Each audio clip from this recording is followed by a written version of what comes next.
What's happening, yo? Welcome back to Scorpius Guides. Today we will talk about World of Warcraft, a vast legendary game that's captivated millions of players worldwide for 2 decades. If you've never played an MMORPG or even a video game like this, don't worry. In this video, we're going to give you the ultimate beginner's guide, keeping it simple, fun, and easy to understand. But before we get into that, do make sure that you like this video and subscribe to the channel for more videos like this one.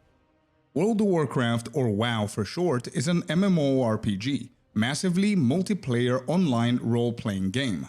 That means you'll create a character, explore a gigantic world called Azeroth, fight monsters, complete quests, and interact with thousands of other players online. WoW is known for its epic storyline, vibrant world, and endless ways to play it. So how do you get started? First, you'll need a Battle.net account, Blizzard's game platform. Download the Battle.net app, install World of Warcraft, and choose your version. For beginners, we recommend starting with a trial account so you can test the waters before investing in buying the game. Currently, WoW has multiple different versions. For example, the War Within is the latest, most up-to-date expansion on the time of this recording.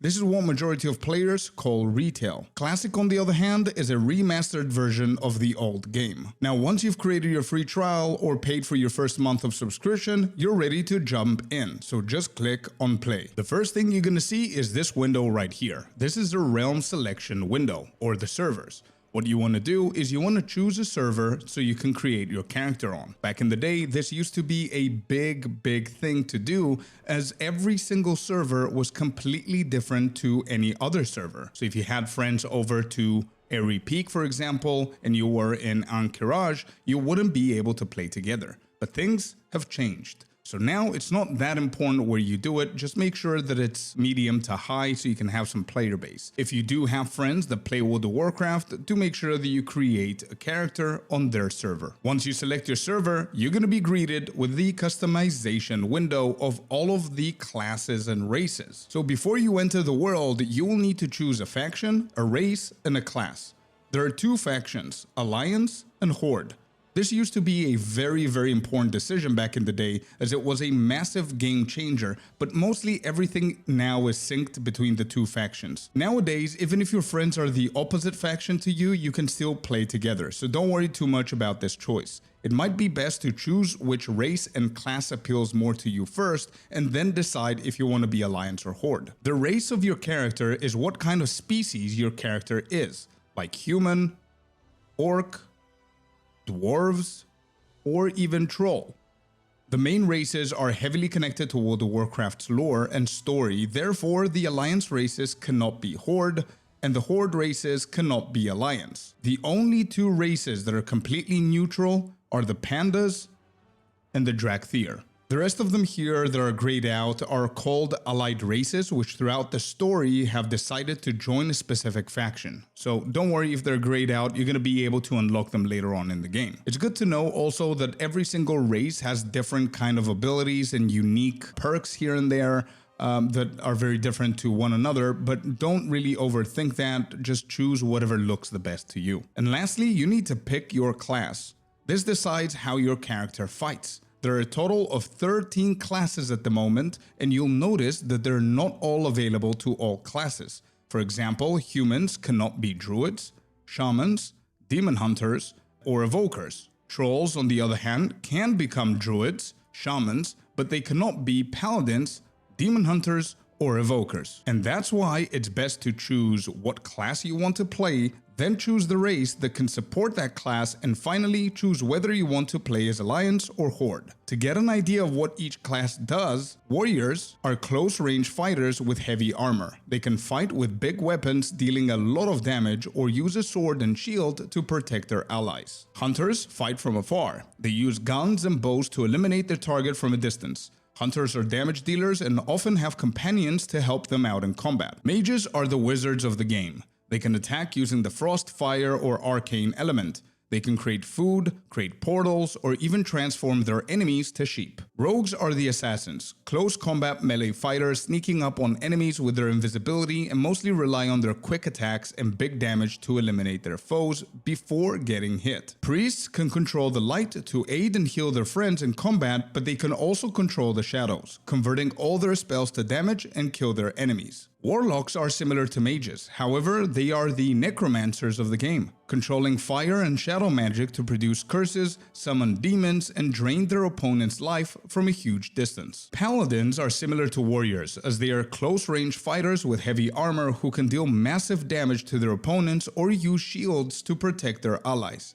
However, paladins wield the power of the light, producing holy magic that can also be used to heal their allies too. Druids are the shapeshifters of WoW, the most versatile class in the game who can shift into multiple different forms depending on the game style, either becoming a bear to protect their allies, a cat to kill their target, or a bird to fly through the zones. Additionally, druids are one with the nature, allowing them to grow plants and greenery to heal their allies. Shamans control the elements to enhance and shift their focus. By using totems to assist them, they can deal damage from both long distance and short distance, as well as heal their allies in need. Monks are hand-to-hand fighters, martial art experts who are agile and deal massive damage up close. Their meditating and zen state allows them to connect to the mists as well to aid their allies in combat. Demon hunters are similar to rogues in a lot of ways, fast, agile, and deal a lot of damage up close. They might not have invincibility, but they wield forbidden demonic magic to enhance their abilities and kill their enemies. Death Knights wear heavy armor and are primarily in close range combat. However, due to their dark magic, they can either freeze their enemies to death, produce diseases, curses, and summon demons, or use their blood to protect their allies in combat. And lastly, Evokers use draconic spells to either damage their foes from afar or aid their allies. So now you should be able to create your very first character by selecting your preferred class and race. Once you finish up customizing your character and you name it, the first thing you're gonna see is to choose your starting zone. You're gonna have two different options. On the right, it's gonna be the default lore or story-wise option for the race that you picked.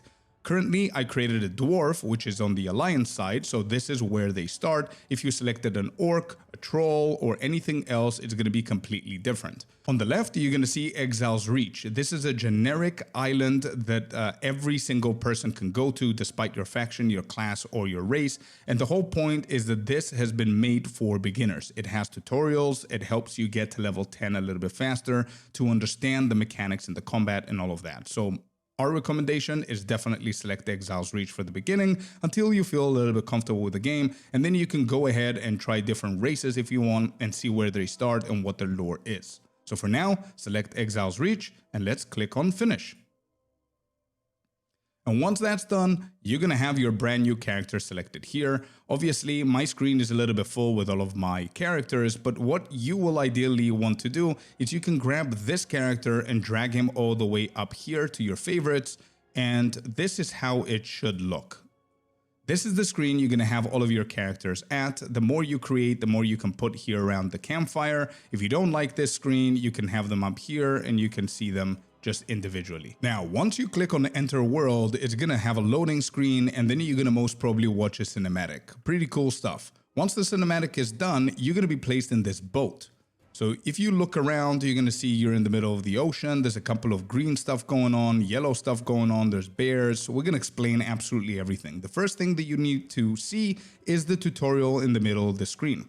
Don't forget, we have selected Exile's Reach, which is basically the tutorial from level 1 to 10. Blizzard is going to do their best to help you understand how the game works. Just a very quick disclaimer, half of the things on the screen are not going to be available for you, so in a second I'm going to switch to a different kind of screen so I can explain things a little bit further. The reason why they're not unlocked for you is because you need to follow through the tutorial and you will unlock them slowly. But the first thing is first, it gives you the WASD space and then the mouse. So if you click on OK, this is how you move. So if you turn right click, you hold right click and W, and you could just control where your player goes with your mouse. Space is for jumping, S is for backpedaling, A is for turning, and Q and E are your strafes. That's basically how you walk around. Okay, so the first thing we want to talk about is what we call the unit frames, which is this right here. If you select anything out there that moves, you're going to see it right here as your target. This unit frame is yours. This is your character with your name. The green is your health, and the blue, in my case, because I created a warlock, is the mana. So the green is always going to be your health, doesn't matter what class or race you choose. And then the bottom bar, which is a thinner bar, is always going to be your power. The power depends on what kind of class you create, but that's your power indicator and your HP. You want to make sure that the HP never goes below 100% or you're going to die. On the top right, you're going to see your level. We're currently level 1. Then you're going to see your name, your character icon here, and then the rest that we said. The same exact thing goes to every single thing that you can target in the game. If I target this guy over here, I can see he's level 1. His name is Hukla. This is how he looks. He has 28 HP, 100%, and he doesn't have any powers or anything like that. And lucky for us, we have a online player right here with his little horse. So if we select him, we can see he's a level 29. His name is Pollen, and then the HP and everything else. These are buffs, so we're going to talk about them later on. This is his icon, and as you can see, there's like a little star next to his name, just for you if you're wondering what that is. That means that he does not belong in my server, in my realm. This is what I meant before, that the majority of the realms are now in groups with each other, so it doesn't really matter which realm you're gonna create your character. You're always gonna be merged with multiple different people, and there's always gonna be online people to play with, so don't worry about that. But that's the unit frames. Next up, what you have here, another important thing is the action bars. Currently, we have only one. The action bar is this one right here. This is where all of your spells and other items and stuff can go, and you press them and your character will do stuff. So this, for example, is an ability called Shadow Bolt, which sends a shadowy bolt at the enemy, causing 13 shadow damage. And you see there's number 1 up there, which means that if I press number 1, it's gonna do that, but I do not have a target to cast that. We're going to get into the combat a little bit later on. In the future, you will have like more than one bar, so you can customize everything that you want. And since you started the tutorial, you're not going to have this option, but if you click on escape and then edit mode, you're going to see all the things that you can actually change them. And a little bit later on in this video, I'm going to show you how to do it to be more efficient. But you will be able to unlock this around level 10 once you finish the tutorial. Next up, on the top right, you will unlock something that we call the mini-map. The mini-map is just a small version of the big map, and how you open the big map is by pressing M on your keyboard, M for mother. So once you press M, then this is going to open. You can make it bigger so you can see exactly the map. You cannot actually click anything on the map. It's not interactive like that.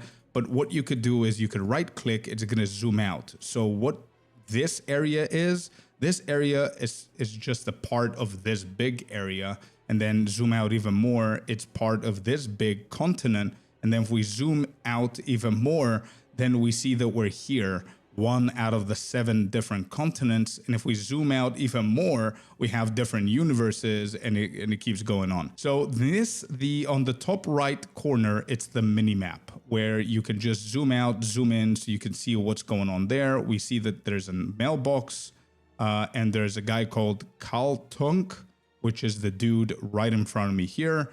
You can ping stuff on the map, but it's really easy to navigate and easy to look at stuff. Then right next to it, you're gonna see little icons here. These are what we call the buffs. There are buffs and debuffs. The debuffs, you're not gonna see them now because I'm not in danger, but just to make it a little bit clear for you, buffs are usually positive stuff that you're gonna have on you, either temporarily or permanently. That's a buff. A debuff is usually exactly the same thing, but on the negative side, and usually it's not permanent. For example, if you're fighting a boar and that boar deals bleed damage and they put a bleeding on you, the bleeding that's going to tick damage off of your character is going to be called a debuff. Or In the positive side, if you have a mage next to you into your group and they want to buff you and give you more intellect, which is a stat that we're going to talk about in a second, then that's going to be a buff. A very clear example is my ability here as an orc. This is the racial orc ability. Increases your intellect by 1 for 15 seconds. So the second we press on this, you see it right here for 15 seconds and it's expiring. You see there's cool animations going on my character here. And this is the buff. I've got the Blood Fury buff on me. In 2, 1, 0, it's gone. The animations are gone. And this is on cooldown until it's back up. That's buffs and debuffs. Next very important thing is the character panel. If you press on C, you're going to have this little window right here, which you will see the name of your character, what level you are, what kind of class you are, and then you're going to see a bunch of empty slots here. This is what we call the gear. The gear is different pieces of armor. It could be head, it could be a neck. We've got shoulders, back, chest here. Shirt and tabard don't really play a role. It doesn't have any stats on them. They're more cosmetic. But these 5 here, and then wrist, gloves, belt, pants, feet, 2 fingers, and 2 trinkets, plus the weapons are the primary way of becoming stronger other than the levels. So there's 2 ways that you become stronger in World of Warcraft. It doesn't matter what you play. One is the levels. The higher the level, the more stats you're going to have, the more attributes you're going to have, which means the stronger you will become. And number 2, the better gear you have, the more stats and the more enhancements and stuff like that. Once again, it's going to double or triple your damage. Speaking of the attributes, every single class has a different kind of attributes that they care about. In World of Warcraft, you have some very basic stuff. Like, for example, intellect. Intellect is usually on the mages side. So mages, warlocks, priests, etc., etc. As you can see, if you hover over all of these, it's going to give you some explanation. Not the best explanation, but it's some explanation for you to understand what it is. So if you guys have created a rogue right now, or a warrior, or anything that isn't a mage or a warlock or a priest that cares about intellect, you're going to see that you will be looking at completely different things here. Maybe the stamina and the armor is going to be the same, but your prime main attribute, your main stat, is going to vary. For example, warlocks, mages, priests, they're going to have intellect. Rogues, monks, they're going to have agility. Warriors, they're going to have strength, and it keeps on going like that. Then stamina, it's a stat which increases your health. So every 1 stamina that you get is going to equals to 10 health. So for example, if there's a boar, if you're fighting a boar and the boar deals 5 damage every single time it hits you, that means if you have 1 extra stamina, which is going to give you 10 health, you will be able to take on 2 more hits from that boar. Because it's 5 plus 5 is 10, 1 stamina is 10, so now you're a little bit stronger, you're not going to die that easily.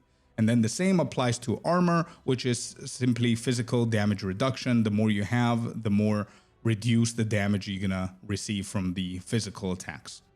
And then we have more enhancements here that later on you're going to unlock even more. We've got critical strike. Critical strike, to explain it as blunt as I possibly can, when you're auto-attacking or when you're attacking somebody with your spells or your staff or your weapon if you're a warrior, there will be a base damage that you will be dealing. For example, if you hover over your mouse on your weapon, doesn't matter what class you are, you will always have a weapon. And you will see on the weapon stats, it says the two-hand is 1 to 2 damage. 0.4 damage per second. So that means that every single time I hit with this staff, it's gonna either hit for 1 or 2. That's the base. Well, critical strike means the chance that this attack or spell has to hit more than this bracket. Now, obviously, it's a bad example for me to give you as a warlock, because a warlock is never ever going to go up close and hit with their staff. It's usually with the ability, but exactly the same thing applies to the ability. So if we hover over, we're going to see on the bottom right corner, there's a tooltip. A tooltip is the little window that shows you the information whenever you hover over stuff. So it shows you it's called Shadow Bolt. Sends a shadowy bolt at the enemy, causing 13 shadow damage. So the more crit I have, the higher the chances of me hitting more than 13 per Shadow Bolt cast. On the right side here, you have the titles. Obviously, you will not have any titles at the moment. The more you play the game, the more achievements you do, the more titles you're going to unlock. You can always come here and just put like a nice little title for your name. And that's basically it. And then Equipment Manager, you don't unlock this until level 10. This is basically for you to save the gear that you have in case you want to change a few other things. But this is more of an advanced feature, so don't really worry about it right now. Next, we've got the Reputation. I'm not going to talk about too much about these things because it's too early for you to know or worry about them. But just so you can have a general idea of what this is, whenever you do quests in World of Warcraft, or you complete different stuff, or you kill specific creatures over others, you gain reputation with somebody else.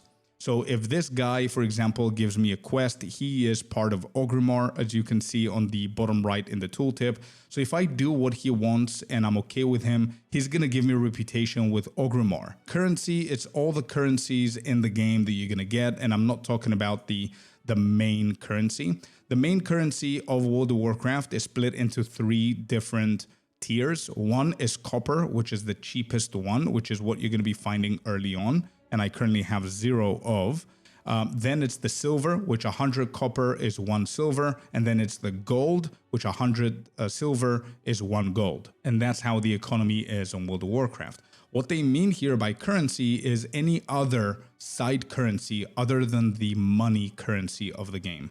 So this could be like tokens that you find that you can go and turn in somewhere and stuff like that you'll worry about later on, not now. Right, next up, if you hit B on your keyboard, you're going to open your bags, or at this point, a bag. You currently have 1 bag.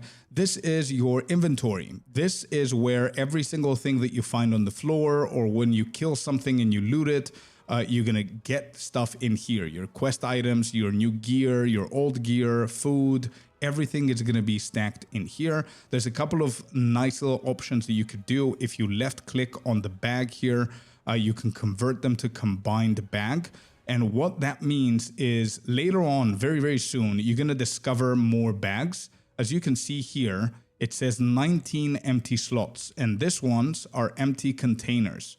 So what you could do is when you find the bags, you're going to want to put the bags in here, which is going to increase your slot availability of your inventory. And instead of opening multiple different windows just like this one, we can convert it into one big one so you can have everything in one place. But these are the bags. This is where you find everything that you care about in the game. This is where it's going to be. Next, we've got the chat on the bottom left corner. The chat is something that you don't really care about right now. I don't even know if you have it unlocked right now, but you've got 2 different windows. We've got the general window and we've got the combat log. The combat log the first category says what your actions are, what happened to you if you died or whatever you want to see that. But to be completely honest, not a lot of people use these things. The general one is where you're going to see a lot of people talking.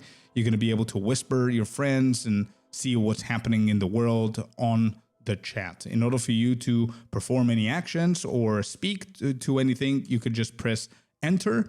And here are the commands that are important for you to remember. If you do, everything in WoW works with the dash. So dash S is going to be the say. So say, if you speak to say, it's going to be everybody around you that's close enough to your character to see what you're saying. That's what /say is. If I do /y, which is /yell, and I do hey, this means that it's going to yell to the whole area here in a wider distance. That's the second command.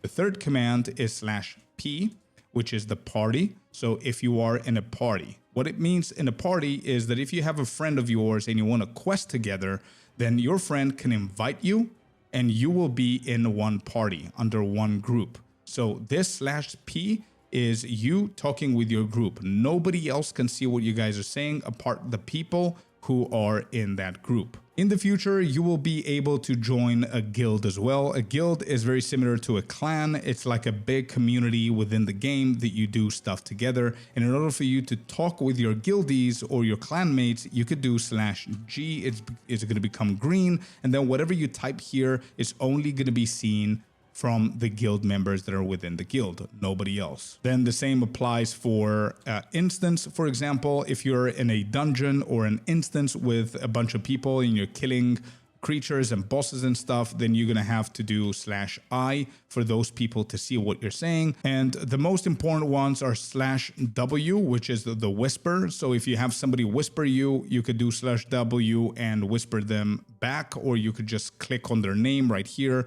So whenever you see somebody speaking, you can click on that and then you can say, hey, how are you doing, to myself. And there I got twice the text, but this is how it's gonna look. But that's everything to do with the chat. Professions is something that you can choose to do in the game. There's multiple different professions, like primary professions and secondary professions in World of Warcraft. Primary professions, you can only have up to 2, and then the secondary professions, you can get them all. Secondary professions are what you see right here. It's cooking, fishing, and archaeology. You can have all 3 of them. But the first 2, you need to choose 2 out of 8, I believe, that we have. There's things like herbalism, alchemy, leatherworking, skinning, mining, blacksmithing, and so much more. So you choose 1 or 2 of what you want to do, and then you train those and you start working that profession. One thing that's good to know is that people usually tend to pair 2 professions that work well with each other. So for example, if you want to be an alchemist, the best possible way for you to do that is by being able to gather your own herbs, which means that you should go herbalism and alchemy together. If you want to do leatherworking, then you can pick skinning, so you can skin your creatures and then do the leatherworking. The same applies for blacksmithing and mining and so on and so forth. But that's how you get into the professions. The professions are going to be taught to you by the major city trainers. Once you get to the major city, for example, if you're Alliance, you're going to get to Stormwind City. If you're Horde, you're going to get to Orgrimmar. And within those 2 cities, you're going to have a lot of NPCs around, and you can speak to the guards so they can send you to your profession master and decide what kind of profession you want to do. The reason why professions are important is because you can craft your own gear, you can craft your own consumables like potions, health potions, or mana potions, or become a little bit stronger. But yeah, my recommendation is just pair up 2 things together that make sense and just go about your day. Next up, we've got the micro menu. The micro menu, you're gonna unlock it later on once you finish the tutorial. It's on the bottom right side of the screen below the bags. You're gonna see a bunch of different stuff. So the first one here is the character info. We've got professions, talents, achievements, quest logs, guild and community, group finders, warband collections, the shop, and then the game menu. So basically this is like a essential panel that you will need with all the most important things that you care about. Next up, let's talk about the NPCs. These green little things that are going around in circles, they're moving. These are called NPCs. They're not online players. They're usually like lower characters, or they give you quests, or they're vendors and stuff like that they're always there. And if you click them, you can see who they are. Like this guy, for example, gives us a quest, and how we know it is due to the mark on top of his head. Exclamation point means that there's an available quest. Question mark means that you completed the quest and you can give it back. And there's other icons that you're going to see later on in the game that each of them, they're going to make sense on their own. So if we go close to this guy and we left click or right click, he's going to give us a quest right there. If we click on the quest, it's going to tell us exactly what we need to do here. So we can get 135 experience as a reward. And if we move towards these NPCs right here, they don't have any quests, but it says under their name, this guy's a weaponsmith, armor and shield crafter, cloth and leather armor merchant, and then these guys do more stuff. So if I click on one of them, then it's going to have a little shop here that we can buy stuff, but obviously we don't have the money. And that's what NPCs are. These, for example, they don't do anything. They're guards. As you can see, the main difference between this one, the ones that are walking and the ones that are not, is if I click on this one, you'll see their icons are just simple icons with their face. But if I click on this, you're going to see a dragon, the horde symbol, and in the case of alliance, you're going to see alliance guards, and you'll see that their health is like 100 times more. So this guy has 28 health. This guy has like 18,000 or 18 million, right? So these are guards, which means that if the opposite faction attacks this place, these guys are going to be the ones defending this zone. The dragon around it is not only on the guards and not only on the NPCs. You will see a few creatures that have this dragon as well. If the dragon is gold, that means that they're elite. That's what it's called, elite, E-L-I-T-E. An elite mob is definitely stronger and far more dangerous than a non-elite mob. And then the second icon that you might find is the same dragon, but instead of gold, it's silver. If you find a creature or a mob that has the silver dragon, that means that it's a rare mob that might have a chance of dropping something cool. Throughout the World of Warcraft, you're going to see a lot of creatures all over the place. Right here, we have the training dummies, which are here just for the sake of training your abilities and seeing how it goes. But if we start walking outside of this place and look at like the rest of the world, we're going to see a few new things going on. So we're going to see something that's dead here. And if we click on it, we're going to see that this guy's dead.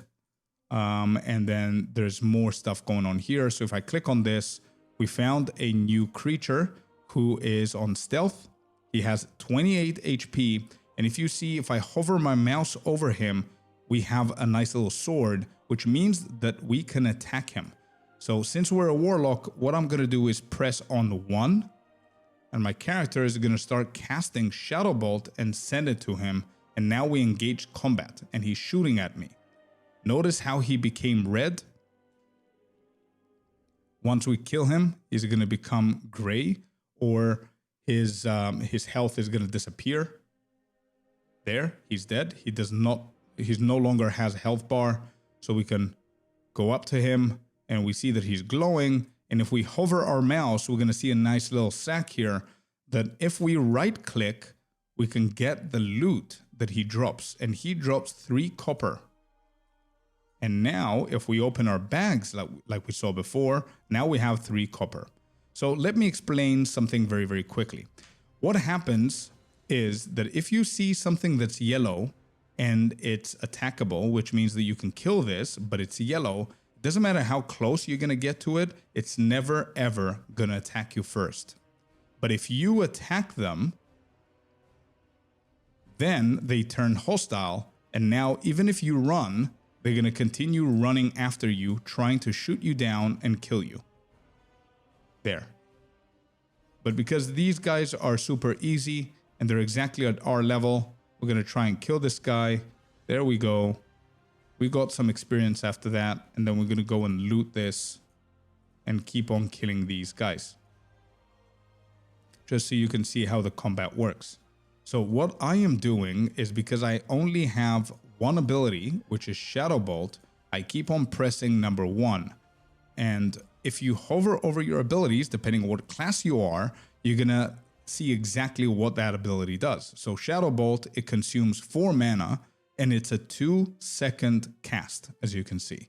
Warriors, rogues, they don't really have castable abilities. They have instant stuff from close range. So if I go all the way here and I'm trying to cast it, I'm not able to cast it because it says target needs to be in front of you. So we need to face the right way when we're casting.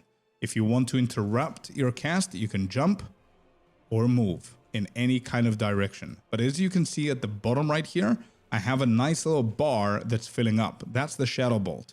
This bar takes exactly 2 seconds, as it says here. It needs 2 seconds to cast and cast. And again, and one more time. And there we go, he's dead. We go close, pick up 8 more copper. So now we killed 3 of them, 4 of them. We've got 18 copper. So that's how you engage into combat. So now let's look at the first quest here on the Horde side, which is not going to be similar to the Alliance, but you could do the same thing with the quest giver, We got our first quest right here, and we see that we're tracking the quest. We need to speak with Gornik. And Gornik is right here with a question mark, which means that this is the guy that we can give the quest to. So once we give that quest in, now we have a new available quest from him. And if we click on that, we see that we need to slaughter 6 mottled boars. And it's going to award us with a nice bracer. So we accept the quest, and now we need to kill the boars. If you're wondering how you're going to know where to go, there's actually 3 ways you can look at this. The easiest way to look at that is to look at your minimap. So you can see here that there's a blue squarish kind of thing going on. And if you hover your mouse, it's going to tell you cutting teeth. That's the name of the quest that we got. And you need to get 6 boars. The second way of doing this is if it's not available here on the map, sometimes it might be like this and you cannot see it, for example, or it's too far away from the minimap to detect, you can press M, which is your main map. Once you do that, no matter where you are, it's going to show you where you need to go and what kind of quest you have. So if it's like this, it means that it's not selected. If you hover over and you click it, it's going to remain like this, so you know exactly where you have to go. And the third way, if there's a quest that doesn't show you anything and it's a little bit more complicated, if you open your journal by either clicking on the quest here or with a keybind that we said before, L, then you can read through it. And this might help you a little bit more to understand where you gotta go. As you can see, we are this little triangle, and wherever we're facing is the pointer of the triangle. So obviously we want to be going that way. So we want the pointer to be facing that way. There we go. We're gonna keep on going until we find the boars. Oh, there we go. We found boars, and there's more boars over this side. So as we saw before, we want to left click on the boar and then press our ability. As a warlock, I can keep my distance. If you are a rogue or a warrior, then you can go up close and personal with them. And now we got level 2, which means that we got another ability. This is called Corruption, and it consumes 3 mana, 2-second cast, corrupts the target, causing 3 shadow damage and an additional 23 shadow damage over 14 seconds. So this is a curse, which means that if I press 2 first, it's going to take its time, curse the target, and then I can continue with my Shadow Bolt while the curse is just killing the boar on its own. There we go. We just picked up a belt. So if we open our bags and we hover over the belt, we're going to see we got a patchwork belt. So this is a gear that we can add. So you have 2 options of checking if this is good or bad. You can A, open your character panel with C and checking the slot, which is a waist. We have it right here. And this one gives me 1 armor. This one gives me 1 armor, which is the same thing. So we're not going to equip this.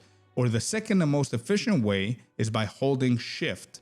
When you're looking at gear, it gives you in a smaller window what you already have equipped, so you can compare it and see if it's better. So every single class in the game, not the race or the faction, that doesn't matter, but the class. So rogue, warrior, warlock, mage, priest, death knight, and all of those, they have different type of gear that they're allowed to equip. So if we hover over my gear, we're gonna see that it has a pattern. Every single piece of gear, it's cloth. So in World of Warcraft, there's a few different material types of gear. The first one is cloth. Cloth gives the least amount of armor, but it's mostly for intellect and stuff like that. Then the next step after cloth, we've got leather, which leather is a little bit tougher than cloth, and it's more for agile classes such as monks and rogues, for example. Then after leather, we've got mail. Mail is, again, a little bit tougher than leather, and it's for very, very specific classes such as shamans, hunters. And then the last one is the plate.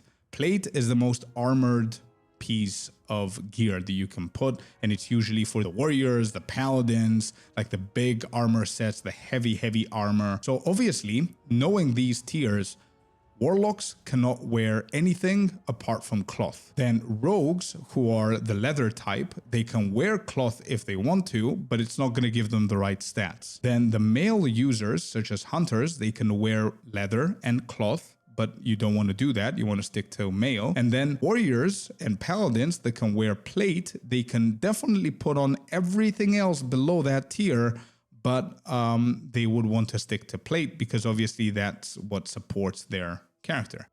There are passives and active abilities, and how you can see that is by pressing P on your keyboard. All the spells can be found here. If you're confused with any of your spells, you can always come here, hover over them, read them, or if you're missing something, you don't know what's happening, then you can always come here and see what you can learn about it. Edit mode, if you click on this, you're gonna get the edit mode that we said before. You're gonna unlock this around level 10 or when you finish your tutorial, but it's very, very basic stuff. The modern and the classic, you can choose, you can create different like different layouts right here, and you can experiment with it. But the main things that you care about is the unit frame. Make sure that your unit frame is placed in a nice little angle right here. So mine, I have it like this. So if I take that off, we see it right here. If I clear the focus target, there you go. I have mine and the enemies one very close to the middle. So whenever I'm looking at this side of the screen, I can see my health and my enemy, and then the action bars are right here. So that's how you can go to the edit mode. You can either right click here, edit mode, or you can escape and then edit mode right here and just place everything. Next up, I wanted to talk about some important settings here in the game. If you press escape and you go to options, you're gonna have the main window for all of the options. Some pretty good settings here is you can have interact on left click as well, like I was doing before. Instead of just right clicking everything, you can interact on left click. This is a pretty good option. You can have auto loot, which means that every single time that you kill 2 or 3 at the same time, or just one, you don't need to right click on their corpse and then left click on whatever they drop. You just right click on their corpse and you will automatically loot everything. This is a pretty nice setting right here. If we go to interface, you can have your name if you want appearing on top of your character or not. It's up to you. You can have larger nameplates. As you can see, that increases the nameplates of the enemies.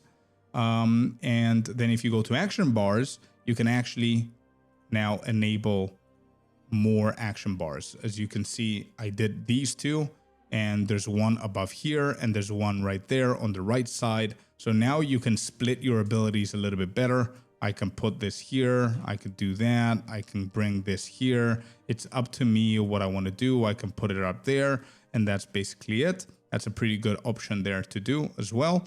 And very, very nicely and important, you can go and click on this one here, show numbers for cooldowns. Cooldown, for anybody who doesn't know, is if you click on a big spell and you use that spell, you cannot use that spell again until it's ready. So if we have that clicked on, is for example, if I use this, there you go, and I increase my intellect by 3, like we did before, I cannot use this spell again in 1 minute and 50 seconds. If I didn't click on that little option there, I wouldn't know the timer like this. I would have had to hover over it and see how long it takes. And it doesn't really tell me, it just says 2 minutes on the ability. So it's a pretty nice one. So you want to go to action bars and this one right here. Then combat, you can check all of these here and see if you like them. You can test. There's nothing crazy about this. Same as social. Then general, the same. The graphics, you can check the graphics and see what you like the most. But the most important thing is in here are the key bindings. So notice how my first action bar has 1, 2, 3, 4, 5, then stops, and then this X, C, V, Z, etc., etc. So what you could do is you can put different key bindings depending on how you like to play. And how you do it is through the key binding system. You can either do it through here, or while you're on the edit mode and you're fixing your action bars, if you left click on the action bar, you will see quick keybind mode. And once you're in this mode, you'll see that they're glowing. Wherever you put your mouse on is the key, is the action bar that you're trying to keybind. So for example, if I want this one on the mouse click, then this one on the second mouse click, and then I want this ability, instead of being on 3, to be here as F, then I'm gonna click OK. I'm gonna drag this one over here, And whenever I click F now, it's gonna do this ability. So it's no longer on 3. There we go. That's the ability. We got our nice little pet here as a warlock. This one is ready in 3, 2, 1. I'm gonna click on the mouse, and there you go. So if you want to do it manually through here, you can. You could just find action bar number 1, which is this one. It shows you, if you hover over, it shows you which is which. So for example, here I don't have any key bindings and I want to put F. I'm going to click on that, close it, and then there you go. This is F. Now, once you hit level 10, you're going to start unlocking more fancy stuff and more future viable things that you haven't done so far. So one of those things is mounts. You're going to unlock the riding skill. And if you go and speak to your trainer, whatever race you decided to go with, orc, human, troll, whatever it is, you're going to go to your trainer and they're going to teach you how to ride your mount. Mounts can be found with Shift P. So if you press on Shift P, you will have maybe no mounts and then just one. For example, humans, they have the horses. Let me just show you how it looks, like this one right here. This character is a max level character who started with this mount. You're going to get these kind of mounts so you can ride a little bit faster. And then the higher level that you go, the more speed you're going to get from the mount by going back to your trainer and learning a higher skill of speed with your mount. Later on in the game, you can find multiple different creatures as mounts, like the scorpion. We've got a dragon here, the horse, the spider, and it goes on and on. But riding is a big thing in World of Warcraft. You can find like crazy mounts like these. You can see all of these guys here. All of these are WoW online players with different kind of mounts that they're on. There's ground mounts. Ground mounts means that you cannot fly with them. Like this one is both a ground mount and a flying mount. So we can go through the ground, obviously, and it actually flies. And there's other stuff like the horse that we saw before, that obviously you cannot ride it, or the spider. Let me just show the spider because it's pretty cool.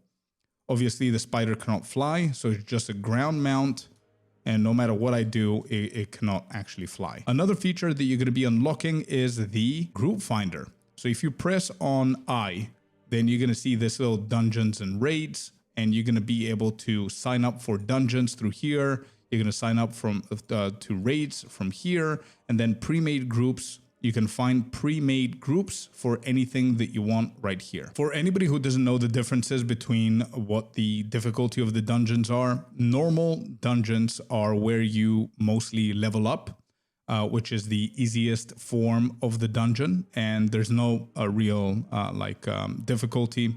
The creatures there and the bosses there, they die pretty quickly. There are not so many mechanics going on. Then the next level of difficulty is heroic, which you can unlock once you get to max level. You can never do a heroic when you're below level 80. And heroic is a little bit tougher than normal. It has a little bit more difficulty into it.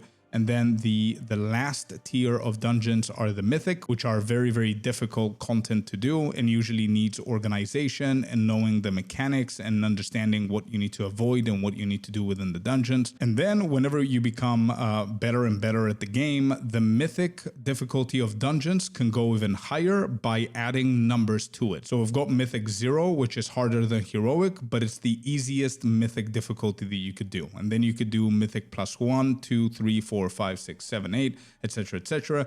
The higher the number goes, the higher the difficulty is. Obviously, +18 or 19s or 20s are insanely hard to do. They need like a real composition. You need to know the people that you're playing with. Everything needs to be planned, and it's basically where you're getting to min-maxing the game and doing like 0 mistakes basically, so you can be able to finish it up. The raids have 3 different tiers. The normal one, which is the easiest one. Then we've got the heroic one, which is tougher than the normal. And then we've got the mythic, which is very, very hard. If you want to look at all the raids in World of Warcraft, what you could do is press Shift J, and you're going to have this little adventure guide opening up. But if you go to raids right here, you can see all of the raids in World of Warcraft, from the classic, which got released 20 years ago, to all the other expansions later on. And this is a really cool way of knowing which expansion came before which expansion. So right now we are at the War Within. The current season is the same as War Within, and then this is the previous one, and it keeps going on. So these are the brand new raids in the War Within, and if you click on one of them, let's say Nerubar Palace, you see all of the bosses within the raid. If you click on the boss, it tells you exactly an overview of the boss, what damage dealers need to do, healers, tanks, etc., etc. On the right side, you're going to see the loot that it drops.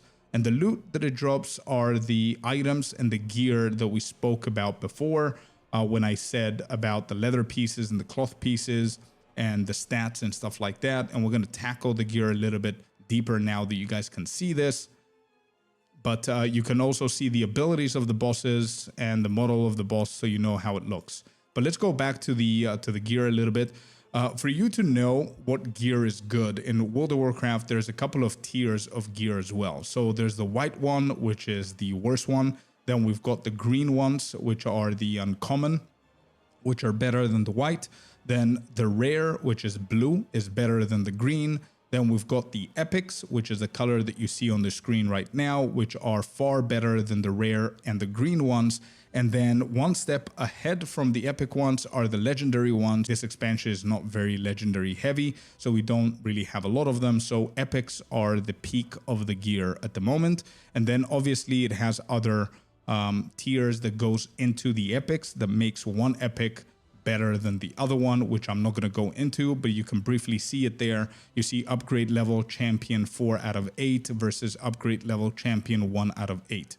And all of this plays into two factors. One, the stats that are in the gear that you guys see. For example, frame of failed insurgents, it gives 2093 agility, a bunch of stamina, haste, and versatility, versus the other one that gives less agility, less stamina, more versatility, and less mastery. All of these things play a role based on what class you guys are playing. These are things that you're gonna discover on your own slowly while you're leveling up, or you can visit websites like Wowhead to see what is the best stat for your current class. The cool thing that you care about is if you press your character panel C, you can see now here your item level is 607. This is the average item level of all of your equipment. So if you take all of this and you add their item level, 606, 606, 606, and it keeps on going, you add all of these numbers and then you divide by the amount of slots that you have equipped, which is always going to be this many. The shirt, as we said before, and tabard don't really matter. You're going to get an average of 607.19. This way, you understand how strong or weak your character is, and when you're trying to do group content, other players know if you're strong or not based on the item level. And exactly the same as PvE, the same thing applies to PvP. If you press on I, which is Dungeons and Raids, the second tab is PvP. PvP is just battlegrounds and arenas, and you could just go and bash head to head with other players online. In this content, you could do exactly the same thing. You collect gear, you try to get the best stats possible so you can deal more damage. But unlike PvE, because PvE is a very organized gameplay, meaning that there's levels to it, it's very predictable. You know what each and every boss does before they do it. There are levels to it, and you can slowly get into it. PvP is not like that. PvP, Blizzard has matchmaking, but it's not that great. But PvP is very unpredictable because obviously there are no NPCs doing stuff, but every single person has a brain that moves in the battlegrounds and the arenas. So it's usually very hectic. It's usually very panicky kind of thing until you adapt. But it's a beautiful content. It's what World of Warcraft used to be.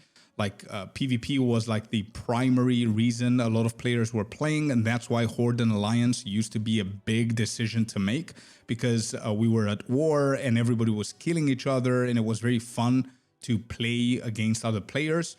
And slowly throughout the years, World of Warcraft became more PvE oriented, so the PvP vibe got lost a little bit, but it's a great experience to have in World of Warcraft. So I would definitely recommend you to play it once you hit max level so you can get a little more familiar with your class that way. Okay, and lastly, what I wanted to talk about is something very obvious. I'm showing you this screen and obviously it looks a little bit different than yours. Well, that's because I'm using add-ons. Add-ons are different kind of files, I would say, or softwares or whatever you want to call them. We call them add-ons that you add to your World of Warcraft files that will add a few luxury kind of things going on in your game. So the first thing that I can show is my action bars. You see they're black, they're dark. My unit frames are very different than yours right now. I've got abilities here which are not actually clickable because they're weak auras. They're like auras that they show me what happens with these abilities. And then we've got the damage meter of who's doing what kind of damage. And all of this can be done if you go and download a software called CurseForge.